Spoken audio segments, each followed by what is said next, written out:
اصحابہ اجمعین۔ اللہ تبارک و تعالیٰ کی اس امت کے ساتھ جناب رسول اللہ صلی اللہ علیہ وسلم کی توفیل اور ان کے صدقے میں بے شمار مہربانیاں ہیں، ان گنت مہربانیاں ہیں۔ اس میں ہمیں دو عیدیں بھی ان نعمتوں میں شامل ہیں جو کسی امت کو رمضان کے بعد عید کی نماز نہیں ملی، اور 10 ذوالحج کو عید قربان نہیں ملی، اور قربانی کرنا یہ نہیں ملا۔ اس امت کے بے شمار فضائل میں سے آج یہ ایک فضیلت کی ہم بات کر رہے ہیں، عید قربان کی۔ روشن خیالی کا زمانہ آ گیا ہے۔ روشن خیالی تو نہیں ہے، وہ اندھیر خیالی ہے کہ کتنے لوگ یہ کہنا شروع کر دیا ہے کہ قربانی کا کیا فائدہ، اتنے جانوروں کا خون ضائع ہوتا ہے، لوگوں کو ویسے دیا جائے، ویسے ان کی مدد کی جائے، اور اس قسم کی باتیں۔ تو ایک آیت ہے، یا ایھا الذین آمنوا لا تقدموا بین یدی اللہ ورسولہ، اے ایمان والو اللہ اور اس کے رسول سے آگے مت بڑھو۔ اب یہ اس وقت تو یہ حکم تھا جب صحابہ تھے، تو جب آپ چل رہے ہوں تو ان کے آگے مت چلو، لیکن قیامت تک کے لیے قرآن ہے، تو اس کا معنی جو مفسرین نے کیا ہے وہ یہ ہے کہ اللہ اور اس کے رسول کی بتائی ہوئی ترتیب زندگی کو کراس مت کرو، اس کے آگے نہ نکل جاؤ۔ ہماری عقلوں کا معیار کیا ہے، ہمارے علم کا معیار کیا ہے؟ تو میرے نبی نے حج کے موقع پر ایک بکرا آپ ذبح فرما دیتے تو آپ کی قربانی ہو جاتی۔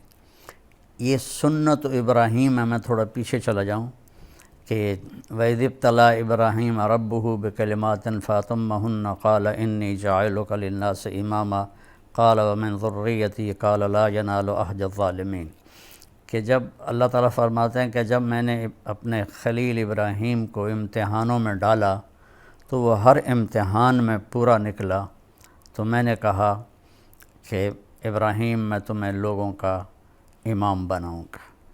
تو انہوں نے فرمایا میری نسل میں بھی ہو، تو کہا نہیں، جو ظالم ہوں گے وہ اس کے حقدار نہیں ہوں گے، جو فرما بردار ہوں گے وہ اس کے حقدار ہوں گے۔ اور اس میں جو ایک بہت بڑا امتحان لیا کہ 84 سال کی عمر میں بیٹا پیدا ہوا، 60 سال اگر 20 سال کی عمر میں شادی ہوئی ہو تو 64 سال دعا مانگتے رہے، رب ہب لی من الصالحین، اور اللہ نے بیٹا دیا تو فرمایا اس کو چھوڑ کے آؤ یہاں سے دور۔ انہوں نے عرض کی کہاں؟ فرمایا جبریل تمہیں راستہ دکھائے گا۔ جبریل انسانی شکل میں ایک اونٹنی پر سوار ہو کر تشریف لائے، ان کے پیچھے حضرت ابراہیم علیہ السلام، حضرت حاجرہ علیہ السلام اور حضرت اسماعیل علیہ السلام، یہ تینوں ایک اونٹنی پر سوار۔ اور جب مکہ کے کالے پہاڑ آ گئے اور ایک وادی تھی نیچے، تو پہاڑ ایسے اوپر اس کے کھڑے ہوئے تھے، انہوں نے اس کو چھپایا ہوا تھا اس وادی کو، تو کہنے لگے یہاں چھوڑ دو اور تم خود واپس چلے جاؤ۔ تو حیران ہوئے، آگ میں ڈالے گئے تو کچھ نہیں بولے، حسبی اللہ و نعم الوکیل اتنا کہا، لیکن جب وہاں کہا جبریل نے یہاں چھوڑ دو تو کہنے لگے یہاں کیسے چھوڑ دوں، یہاں تو کچھ بھی نہیں ہے۔ تو جبریل بولے کہ آپ کے اللہ کی منشا ہے، ان دونوں کو یہاں چھوڑ دیں، اس بچے سے اللہ تعالیٰ آخری نبی کو پیدا فرمائیں گے۔ تو یہ اتنی بڑی قربانی تھی، اور ان سے بڑھ کر قربانی حضرت حاجرہ کی تھی کہ اگر وہ آپ کی دوسری بیوی سے پیدا ہوتا تو وہ آپ کی ہم عمر تھی، اور اللہ نے ان سے بھی، حضرت اسحاق ان سے پیدا ہوئے، وہ بعد میں پیدا ہوئے۔ ان کی جو بیگم تھی حضرت سارہ، تو ان سے نہیں پیدا ہوا، وہ مصر کی شہزادی سے پیدا ہوا جن کی 20-25 سال عمر تھی۔ تو وہ کہنے لگی آپ کدھر جا رہے ہیں؟ تو وہ خاموش، وہ حیران پریشان کہ مجھے اکیلے چھوڑ کے کہاں جا رہے ہیں؟ تو چلتے چلتے چلتے جہاں آج زمزم کے پانی کے وہ کنیکشن لگے ہوئے ہیں، کدئی اس کو کہتے ہیں، وہاں پہنچے 3-4 میل چل کے۔ تو پھر حضرت ہاجرہ کو خیال آیا یہ نبی ہیں، کہیں اللہ نے نہ کہا ہو، تو فرمانے لگی اللہ امرک، کیا اللہ نے آپ کو حکم دیا ہے؟ تو آپ نے ایسے سر ہلایا کہ اذن لن یضیعنا اللہ، پھر اللہ ہمیں ضائع نہیں کرے گا، آپ چاہیں۔ وہ اونٹنے پہ سوار ہوئے، اور آپ ذرا تصور کریں، مسرات بھی سن رہی ہوں گی کہ 20-25 سال کی بچی کو مکہ کے کالے پہاڑوں میں، جہاں نہ انسان، نہ پانی، نہ سایہ، نہ درخت، نہ چھاؤں، اکیلے چھوڑ دیا جائے، اور وہ شہزادی، تو اس پہ کیا بیتی ہوگی، اس پہ کیا گزری ہوگی۔ تو ان کو دیکھتی رہیں۔ جب وہ پہاڑ پار کر کے نیچے چلے گئے تو پھر بوجھل قدموں سے واپس آئیں۔ تو اللہ تعالیٰ نے ان کی قربانی پر زمزم کا کنواں نکالا۔ تیسرے دن جو پانی دے گئے تھے، کھانا دے گئے تھے، وہ ختم ہو گیا۔ تو پھر انہوں نے صفا مروہ کے 7 چکر لگائے کہ کوئی انسان بشر نظر آ جائے، لیکن کوئی نظر نہیں آیا۔ 7ویں چکر میں وہ ان کا دم گھٹنے لگا اور سانس پھولنے لگا اور وہ گر گئیں۔ جب بیٹے کی طرف نظر دوڑائی تو وہاں ایک آدمی کو کھڑے دیکھا، تو پھر ایک دم بھاگیں، تو دیکھا تو وہ آدمی تو غائب تھا، اور اس بچے جہاں ایڑیاں رگڑ رہا تھا وہاں سے چشمہ نکلا ہوا تھا پانی کا، جو زمزم کا کنواں کہلاتا ہے۔ اور اس سے پرانا کنواں دنیا میں کوئی موجود نہیں جو آج بھی اسی طرح صاف ستھرا پانی دے رہا ہو۔ اس میں کیڑے نہیں پیدا ہوتے، اس میں مینڈک نہیں پیدا ہوتے، اس میں وہ پانی میں سبز رنگ کی کائی جم جاتی ہے، وہ نہیں جمتی، کوئی مچھر وہاں پیدا نہیں ہوتا، اور کوئی اس کا کسی چشمے سے رابطہ نہیں، تعلق نہیں، کسی پیچھے پانی کے کسی حوض کے ساتھ یا پانی کے کسی خزانے کے ساتھ اس کا رابطہ نہیں۔ وہاں جو انجینئر تھے کنویں پر، وہ انڈین تھے، وہ مجھے ملے، انہوں نے بتایا کہ جب ہم چلاتے ہیں موٹر ٹربائن کو تو اس میں سوراخ ہیں کنویں کی دیواروں میں، ان سے پانی ایسے ابل کے آتا ہے، اور جب ہم بند کرتے ہیں ٹربائن کو تو وہ پانی بند ہو جاتا ہے، اور آج تک اس کا لیول کبھی بھی کم نہیں ہوا۔ تو پھر اللہ تعالیٰ نے فرمایا اب جاؤ اور ذبح کر کے آ جاؤ۔ تو جس باپ کی عمر کو تقریباً کوئی 90 سال سے اوپر ہو چکی ہو، اور وہ فلسطین سے چھری لے کر چلا ہو کہ بیٹے کو ذبح کرنے جا رہا ہوں، تو اس پہ کیا بیتی ہوگی ان لمحات میں، اس سفر میں، اس کے دن رات میں، کس طرح خیال آتا ہوگا، کیسے ذبح کروں گا، کیا ہوگا۔ اور پھر ان کو لے کر جب وہ پہنچے اس جگہ، وہ جگہ تو اب انہوں نے صاف کر دیا، پہاڑ ہٹا دیے ہیں، اللہ ان کا بھلا کرے، حاجیوں کی سہولت کے لیے۔ تو میں اس جگہ پہ گیا ہوں، میں نے دیکھی ہے جب پہاڑ کھڑے تھے، تو چاروں طرف پہاڑ ہیں، بیچ میں ایک چھوٹی سی وادی ہے۔ تو کہنے لگے بیٹا میں دیکھتا ہوں کہ میں تمہیں ذبح کر رہا، اور نبی کا خواب وحی کے برابر ہوتا ہے۔ تو انہوں نے فرمایا یا ابت افعل، بابا فوراً کرو، یا ابت افعل بھی نہیں ہے، یا ابت افعل، اتنی تیزی سے فرمایا کہ الف کو گرا دیا۔ ستجدنی انشاء اللہ من الصابرین، تو مجھے دیکھے گا کہ میں صبر کرنے والوں میں سے ہوں۔ تو کہنے لگے تجھے پتہ بھی ہے کہ میں کیا کہہ رہا ہوں؟ کہنے لگے ہاں پتہ ہے، آپ مجھے ذبح کریں گے میں مر جاؤں گا، لیکن مجھے دنیا کے بدلے جنت مل جائے گی، آپ کے بدلے مجھے اللہ مل جائے گا۔ پھر فرمانے لگے کہ ہاں مجھے یہ دکھ ضرور ہے کہ میری ماں کو بڑا صدمہ ہوگا، تو اپنا کرتا اتارا اور وہ ان کو دیا کہ یہ جا کے کرتا میری ماں کو دے دینا، جب میری یاد آئے گی میرا کرتا دیکھ لے گی۔ اور وہاں اللہ کا حکم پورا کیا، اور لٹا کر جب چھری چلانے لگے تو کرنے والا تو اللہ ہے، یہاں کوئی لوہے کا ٹکڑا نہیں آیا، یہ جگہ پتھر نہیں بن گئی، لوہا نہیں بن گئی، چھری موم نہیں بنی، چھری اسی طرح تیز ہے اور گردن اسی طرح نرم ہے، لیکن وہ اوپر سے حکم آ گیا نہیں کاٹنا۔ 2-3 دفعہ چھری چلائی، نہیں چلی، تو تیسری دفعہ پھر اللہ تعالیٰ نے جبریل سے فرمایا کہ جلدی سے جنت سے چھترا لے کر جاؤ اور اسماعیل کو نکال لو اور چھترے کو ڈال دو۔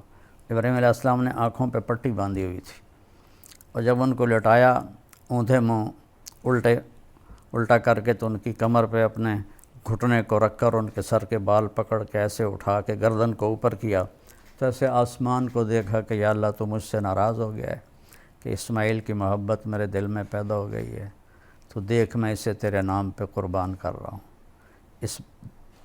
اس بات کو سن کر آسمان کے سارے فرشتے روئے تھے، اور دوسری دفعہ آسمان کے فرشتے روئے تھے جب ہمارے نبی پاک صلی اللہ علیہ وسلم کو طائف والوں نے اتنے پتھر مارے کہ آپ بے ہوش ہو کے گر گئے، اس وقت آسمان کے فرشتے روئے تھے۔ 2 دفعہ روئے ہیں آسمان کے فرشتے۔ تو تیسری دفعہ پھر جبریل نے آ کر اسماعیل علیہ السلام کو کھینچ لیا اور چھترے کو ڈال دیا۔ ابراہیم علیہ السلام کے آنکھوں پر تو پٹی تھی، تو جب تیسری دفعہ کا اللہ اکبر اللہ اکبر، تو چھری چل گئی، تو انہوں نے سمجھا بیٹا ذبح ہو گیا۔ جب پٹی ہٹائی تو دیکھا تو وہاں چھترا، یہ بھیڑ کا جو نر ہوتا ہے اس کے سینگ ہوتے ہیں، اس کو چھترا، اور اردو میں مینڈا کہتے ہیں، پنجابی میں چھترا کہتے ہیں، وہ ذبح ہوا پڑا تھا، اور اسماعیل اور جبریل وہاں کھڑے ہوئے تھے۔ تو میرے نبی پاک صلی اللہ علیہ وسلم نے کہا یہ سنت ابی ابراہیم، میرے باپ ابراہیم کی سنت ہے، یہ ہم کریں گے۔ تو آپ کے تقریباً 9 عیدیں، 9 عید الفطر اور 9 ہی عید قربان آپ کو ملیں، تو آپ ہر سال 8 عیدیں تو آپ نے مدینہ میں کی، تو آپ 2 چھترے ذبح فرماتے تھے، ایک اپنی طرف سے اور ایک امت کی طرف سے۔ 2 سفید چھترے آپ ہمیشہ خریدتے تھے، ایک اپنی طرف سے ذبح فرماتے تھے، ایک امت کی طرف سے ذبح فرماتے تھے۔ امت کو کہیں بھی اکیلا نہیں چھوڑا، ان کو ہر جگہ یاد رکھا۔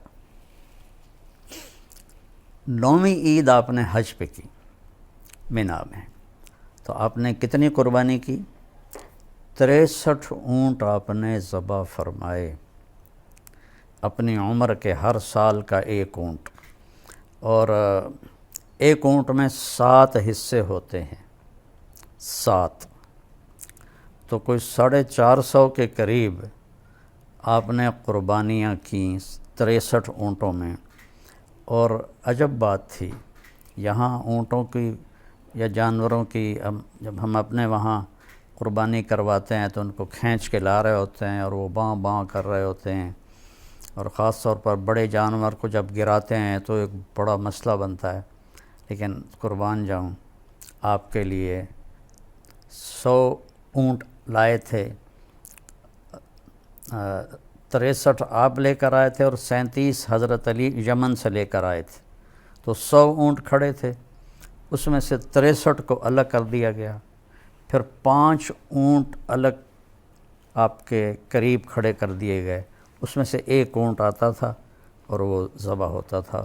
تو 5 اونٹوں میں لڑائی شروع ہو جاتی تھی کہ میں پہلے جا کے ذبح ہوں گا، دوسرا اپنی زبان حال سے کہتا کہ میں پہلے جا کے ذبح ہوں گا، تو ان میں جنگ چل رہی تھی، اونٹوں میں ایک دوسرے کو کاٹ رہے تھے۔ تو آپ نے 63 قربانیاں اونٹوں کی فرمائیں، تو آپ بھی کہتے غربت کا زمانہ ہے، اور اس وقت تو غربت تھی بہت زیادہ، 63 اونٹ کے پیسے غریبوں میں تقسیم کر دو۔ تو اپنی رائے کو اللہ رسول کے حکم کے تابع کر کے چلنا چاہیے، چونکہ ہمارا علم بھی بہت تھوڑا ہے، ہماری عقل بھی بہت تھوڑی ہے۔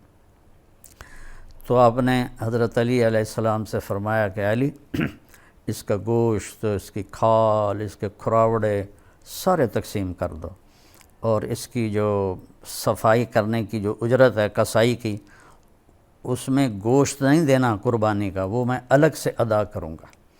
اور اپنی بیویوں کی طرف سے آپ نے ایک گائے ذبح فرمائی۔ آپ کی تو 9 بیویاں تھیں، لیکن آپ نے ایک گائے ذبح فرمائی۔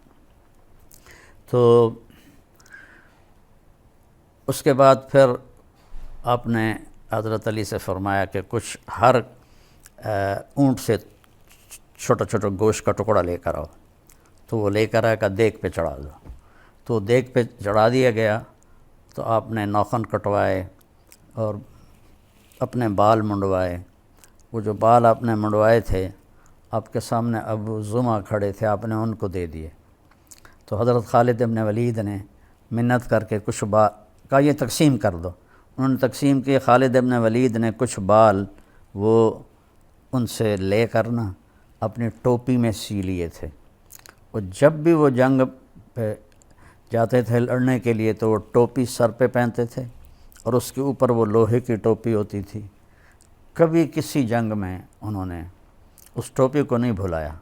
ایک دفعہ رومیوں نے حملہ کر دیا، تو ساتھیوں نے کہا کہ حملہ ہو گیا، تو کہنے لگے میری ٹوپی لاؤ۔ وہ ٹوپی مل نہیں رہی تھی۔ تو صحابہ کہنے لگے وہ سر پہ چڑھ گئے ہیں، کہا اس سے بھی آگے آ گئے تو میں اس وقت تک نہیں اٹھوں گا جب تک مجھے ٹوپی نہ مل جائے۔ تو پھر وہ کہیں کسی کونے میں دب گئی تھی، وہ ٹوپی ملی تو پہن کے اوپر لوہے کی ٹوپی۔ پھر جب وہ حملہ کرتے تھے تو جیسے شیر کے آگے بکریاں نہیں کٹتی اور بھاگتی، ایسے ان کے سامنے خلقت دوڑتی اور بھاگتی تھی۔ دنیا نے ایسا جرنیل آج تک نہیں پیدا کیا، سیف اللہ کا، جس کو لقب ملا ہو، جس کو اللہ کے نبی نے اللہ کی تلوار کہا ہو۔ اس لیے جب ان کا بڑی جوانی میں فوت ہو گیا، 56 سال کی عمر میں تو فرمانے لگے ساری زندگی پہلی صف میں لڑا کے شہید ہو جاؤں، لیکن آج میں بزدلوں کی طرح مر رہا ہوں۔ تو علماء فرماتے ہیں کہ انہوں نے کوئی 100 سے زیادہ جنگیں لڑیں۔ اگر وہ ہزاروں جنگیں بھی لڑتے تو وہ شہید نہیں ہو سکتے تھے، کہ اللہ کی تلوار نیام میں تو جا سکتی ہے، ٹوٹ نہیں سکتی، اسے توڑ کوئی نہیں سکتا۔ تو جس میدان میں خالد ہوتے تھے کبھی شکست نہیں، ہمیشہ فتح ہوتی تھی۔ تو آپ نے اپنے بال صاف کروائے اور اپنی مونچھیں چھوٹی کروائیں، داڑھی کو ٹھیک کروایا، پھر غسل فرمایا، پھر کپڑے بدلے۔ اتنے میں پھر وہ دیگ تیار ہو گئی، تو اس میں سے آپ نے گوشت بھی کھایا اور شوربہ بھی کھایا، اور پھر آپ اپنے اونٹنی قصواء پر تشریف لے گئے طواف زیارت کرنے کے لیے۔ تو امت کو اللہ جزائے خیر دے، انہوں نے اس سنت کو آج تک باقی رکھا ہوا ہے، اور لوگ بڑھ چڑھ کی قربانیاں کرتے ہیں۔ اور اللہ تعالیٰ آپ کے جو خون کا پہلا قطرہ گرتے ہی جو قربانی کرنے والا ہے اس کی اللہ تعالیٰ بخشش فرما دیتا ہے، بشرطے کہ اس کے ساتھ کوئی اور کبیرہ گناہ نہ ہو۔ اور جتنے اس کے جسم پہ بال ہوتے ہیں، ہر بال کے بدلے ایک نیکی لکھی جاتی ہے، اور ایک پھر 10 گنا ہوتی ہے۔ پھر 10 سے جتنا اخلاص ہوگا بڑھتے بڑھتے کہاں سے کہاں چلی جائے گی۔ تو اس کا اللہ تعالیٰ نے یہ اجر رکھا ہے۔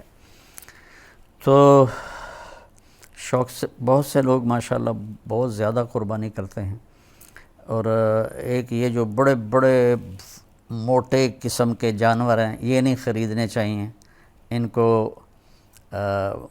ان کا گوشت کھانے کے قابل نہیں ہوتا، یہ صرف دکھاوے کے ہوتے ہیں، اور ایک مالداروں میں مقابلہ لگ جاتا ہے، میں نے 20 لاکھ کا خریدا، کہتا میں نے 30 لاکھ کا خریدا۔ 20 لاکھ میں کتنے بکرے قربان ہو سکتے ہیں، اس کا اجر زیادہ ہے۔